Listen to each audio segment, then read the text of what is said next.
күңгірт сауытымен, берік қалқанымен, айбатты шоқпарымен және адал пониймен шайқасқа аттанатын ханзада. Патшалықтағы әрбір шелекбас сарбаздың қаһарманына айналған жауынгер. Бұл күңгірт ханзада. Бүгінгі видеода ол жайлы астарлы ақиқатты әшкерелеп, дулығаның артында кім тұрғанын анықтаймын. Қара сауыттың ішіндегі кім? Басқа ханзадалардан ерекшелігі неде? Сарбаздармен қалай байланысты? Неге ол ешқашан жүзін көрсетпейді? Және ең бастысы, оның анасы кім? Күңгірт ханзада деген кім? Күңгірт ханзада 4 эликсир тұратын, жақыннан шабуылдайтын және екпінмен шауып келіп жүгіретін кейіпкер. Ол алғаш рет 2016 жылдың 29 ақпанында Clash Royale'дің ресми шығарылымынан бірнеше күн өткен соң ғана пайда болды. Ол аренаға қосылған кезде дәл кәдімгі ханзада сияқты болып көрінді. Бірақ көңіл күйі түсіңкі, дауысы қаттырақ және басына темір шелек киген. Бірақ ойын механикасы тұрғысынан классикалық ханзадамен бірдей дерлік қасиеттерге ие. Себебі екеуі де пони мінеді, екеуі де кішкене жүгіріп барып екпін алады және соққы тиген кезде 2 есе зақым келтіреді. Кейбір жанкүйерлер оларды ағайынды бауырлар немесе бір патша әулетінен шыққан туыстар деп ойлады. Себебі екеуі бірге жаттығып, ат үстіндегі өнерді және бірдей шабуыл тәсілдерін үйренген шығар деп ойлады. Бірақ бұл жігіт ханзада сияқты жылтыраған сауыт немесе алтын тәжге қызықпады. Үсті басына қара сауыт киіп алып, өзгелерден оқшау жүрді. Supercell'дің айтуынша, ол сөйлегенде басына шелек киіп алғандай дыбыс шығады. Нағыз ханзада кім?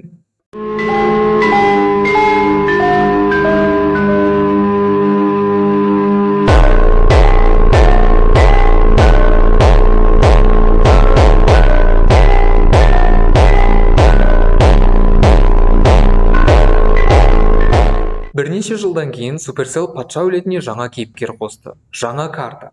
Кішкентай ханзада. Үстінде алтын әшекейлері, ал қолында арбалеті бар және өр көкіректігі Пекканың өлшеміндей бала. Excuse me. Don't you know who I am? You asked for it. Бұл бала келе салысымен бәрінің ығырын шығарды. Бірақ оны қанша жақтырмаса да, ол өзімен бірге лор үшін өте маңызды зат алып келді. Ресми шежіре. Бұл шежіреде ол патшаның жиені. Елестен тараған 2 ұл патша болған. Олардың ханшайым қыздары бар және бір ханзада бар. Осы жерде барлығының туыстық қарым-қатынасы айдай анық болды. Бірақ бұл шежіреде күңгірт ханзада жоқ. Тіпті оның басқа ханзадалардан мінезі де бөлек. Қарапайым ханзада шайқастан қорқатынымен танымал, ал кіші ханзада менмендікті өз ойлап тапқандай кейіп танытады. Олардың жанында күңгірт ханзада жаттыққан, тәртіпті және қарапайым. Ол өзінің ауыр өткен шағымен қоса, одан да ауыр шоқпарын арқалаған жауынгер. Осыдан соң патшалықтың тарихы сұрақ астында қалады. Күңгірт ханзада басқа ханзадалардан несімен ерекшеленеді?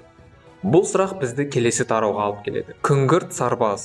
Күңгірт ханзаданың шығу тегін түсіну үшін алдымен Clash Royale'дегі оған ең ұқсас, ең еңбекқор және шыны керек кішкене аңқау жауынгерлерге қарауымыз керек. 6 найзасы бар ертегілердегідей 6 жауынгер. Егер сарбаздар картасының сипаттамасына мұқият қарасақ, олардың өмірдегі ең үлкен 2 мақсаты бар. Біріншісі пони міну, екіншісі бастарына темір шелек кию. Осы жерде барлық қызық басталады. Бұл шелек бастардың арманы күңгірт ханзадаға ұқсау. Дәл осы жерде ой туады. Күңгірт ханзада өзінің лауазымын еңбекпен алған шығар. Мүмкін ол ақсүйек болып тумаған. Ол патшалық сарбаздың қатарынан дәрежесі өсіп көтерілген сарбаз болса ше. Бәрінен де көп жұмыс істеп, жаттығып және де батылдығымен таныған жауынгер болған. Оған сол үшін арнайы пони, қара сауыт және де ханзада деген атақ сыйлаған шығар. Ол әрбір сарбаздың арманына қол жеткізген жалғыз берілмеген жауынгер. Бұл өте керемет қаһармандық оқиға. Бірақ оны егжей-тегжейлі талдасақ, мәселе туындайды. Егер ханзада атағын жақсы жауынгер болған үшін сый қылып беретін болса, патшалық аренада барлығы ханзада болып кетуші еді. Елестетіп көр, мысалы сері, батыл, адал және қаһарман кейіпкер. Дегенмен ол ханзада атағына ие болған жоқ. Тіпті алтын айғыр сияқты жылтыр алтын сауыты бар және бүкіл аренаны сырғанап өтіп жауларын жайрататын кейіпкерді де бұл атаққа лайық деп санамаған. Сондықтан бұл теория қисынсыз. Сондай-ақ ханзада атағы әскери шен емес, ол қанмен берілетін лауазым. Яғни сен қаншалықты мықты болсаң да, патша отбасына қатысың болмаса, сені ешкім ханзада деп атамайды.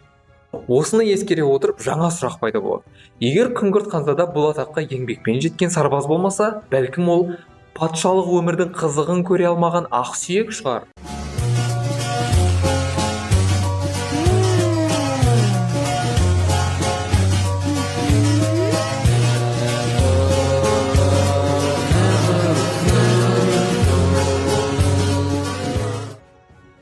Қаранар.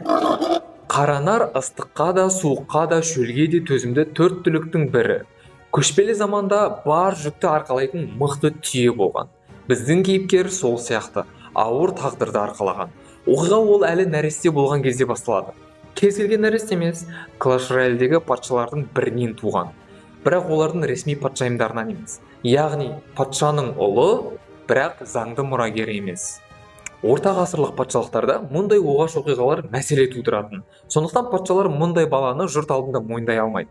Бірақ оны мүлдем тастап кетуге де болмайды. Сонда не істейді? Бәлкім оған патша қанынан екенін білдіретіндей, бірақ нағыз мұрагерге қауіп төндірмейтіндей мүмкіндік беру керек шығар. Бұл теория бойынша басқалары патшалық отбасылық портреттер үшін жымиып суретке түсіп жатқанда, бұл бала солардың көлеңкесінде жүрді. Күңгірт ханзада дулығаның артында өсті. Оның тұлғасы жасырын, жүзі белгісіз. Ол патшалықта көзден таса жерде тығылып, бірақ бақылаудың астында өскен. Содан кейін патша оған пони, сауыт және саясаттан алыс жүру үшін шайқас алаңын берді. Ол ресми түрде ханзада болды, бірақ қоғам үшін көрінбейтін еді. Дәл осы жерде оның оқиғасы басқа арнаға бұрылады. Егер есіңде болса, біз күңгірт ханзаданы басқалардан не ерекшелендіреді деп сұраған едік. Ол өзіне мұраға қалған атаққа лайық екенін дәлелдеу керек адам ретінде өсті. Біздің көргеніміздей оны ешкім еркелеткен жоқ, оны ешкім ұлықтаған жоқ, және оны болашақ билеуші ретінде тәрбиелемеді. Патша өзінің пайдасы үшін мәселе тудыратын баланы сарай өмірінен алыста тәрбиеледі. Күңгірт ханзада бұл тағдырын қабылдап, үнемі жаттығумен айналысты. Шайқас алаңы оның шынымен маңызды бола алатын жалғыз жер еді. Осы сәтте оның сарбаздармен байланысын түсінеміз. Алаңдағы батыл күңгірт ханзадаға қарап, сарбаздар да сол сияқты пони мен темір дулығаларға ие болғысы келіп армандауды бастайды. My soldiers push forward! My soldiers scream out! My soldiers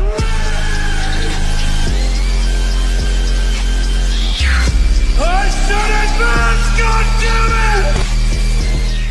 Басқа патша мүшелері халықтың қошеметіне бөленсе, күңгірт ханзада өзін түсінетін адамдардың адалдығына ие болды.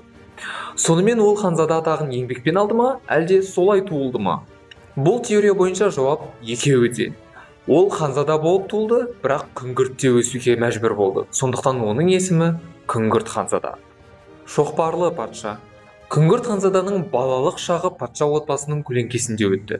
Бірақ бір сұрақ әлі де жауапсыз.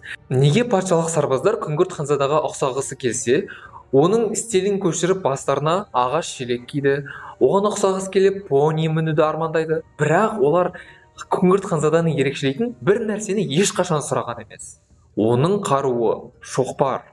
Бүкіл Clash Royale әлемінде біз семсер, садақ, балта, найза сияқты көптеген қаруларды көрдік. Және бұл қарулар бірнеше карталарда қайталанады. Мысалы, сері семсер қолданады, варварларда дәл солай. Күзетшілерде де бар қанжар, гоблиндерде де бар. Сондай-ақ садақшылар мен ханшайымдар жебе қолданады. Тек шоқпар ғана ерекше. Бұл тек күңгірт ханзадада бар қару. Және бұл оны ерекше етеді. Бұл қару осы патшалыққа тән емес сияқты. Себебі ол кішкене басқаша. Қараңғы, терең, күңгірт жерге тиесілі сияқты болып көрінеді. Және ойын бұны дәлелдейді. Себебі бүкіл Clash әлемінде осындай қатал стильдегі қаруды қолданатын тағы да бір карта бар.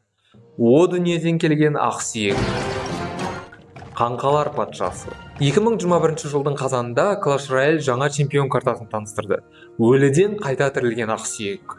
Күңгірт ханзада сияқты қатал, қирататын қару стилін қолданатын патша. Қаңқалар патшасы аренаға өзіне тән жауынгерлік стильмен келді. Қуатты сермелетін ауыр шоқпар.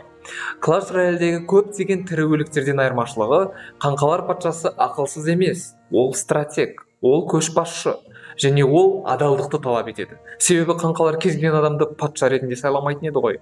Міне, осы жерде жаңа теория басталады. Clash Royale'дегі әрбір қаңқа бір кездері тірі болған. Серілер, гоблиндер, сарбаздар, тіпті патшалар. Барлығы барлау. Егер қаңқалар патшасы өлілерді басқарса, онда ол өлімге дейін тірілерді басқарған болу керек. Осы сәтте кейбір жанкүйерлер теорияны одан әрі дамытады. Егер күңгірт ханзада қаңқалар патшасының ұлы болса ше.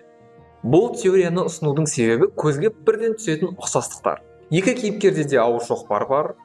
Бұл Clash әлеміндегі бірегей нәрсе. Екеуі де жалтыраған алтынның орнына қара сауыт киеді және екеуі де әскер басқарады. Бұл ұқсастықтар күмән тудырады. Бұл ресми дерек болып саналмаса да, күңгірт ханзаданы жай ғана шені өскен сарбаз емес, керісінше қараңғы тағдыры бар күңгірттен шыққан жауынгер ретінде көруге мүмкіндік береді. Күңгірт ханзаданың анасы кім? Енді нағыз қызықты теорияға кезек берейік. Егер мұқият қарасақ, қаңқалар патшасы мен кішкентай ханзаданың сақшысының киімдерінің таңғаларлық ұқсастықтары бар. Егер бұл сақшының күңгірт ханзадаға тікелей қатысы бар екенін көрсетсе ше? Көпшілік сақшыны ер адам деп ойлағанымен, ресми сипаттамалары бойынша оның әйел адам екені расталады. Күңгірт ханзада сияқты дулыға киеді. Біз оның дулығасын бірақ кейде шешіп тастайтынын білеміз. Бұл нені білдіреді? Ол дулығаны тек белгілі бір жағдайларда ғана кие ме? Мүмкін. Бәлкім ол патшамен қарым-қатынаста болған шығар.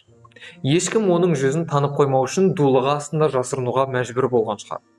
Олардың махаббаты заңсыз болды ма, әлде патша әулетіне кіруге құқығы болмады ма, біз бұны нақты білмейміз. Бірақ ол патшадан бала көтеріп, күңгірт ханзаданы дүниеге алып келуі әбден мүмкін. Олай болса, нағыз патшайым кім? Және кішкентай ханзада шынымен тақ мұрагері ме, әлде ол құпия тыңшы ма? Бұл патшалықтың шиеленіскен сырлары біз ойлағаннан да тереңде жатқан сияқты. Бұл теориялар тек жанкүйерлердің болжамы болып қала береді. Күңгірт ханзада патшаның ұлы екендігі немесе оның патшалық сарбаздардан көтерілгені туралы ешқандай ресми растау жоқ. Бірақ Supercell әдейі толық айтпайды. Кейде ең қызықты оқиғалар ойыншылардың өздері құрастырған оқиғалар. Сондықтан сен де өзіңнің ессіз теорияларыңмен пікірде бөліс. Келесі кейіпкердің тарихын бірге ашайық. Кездескенше, сау!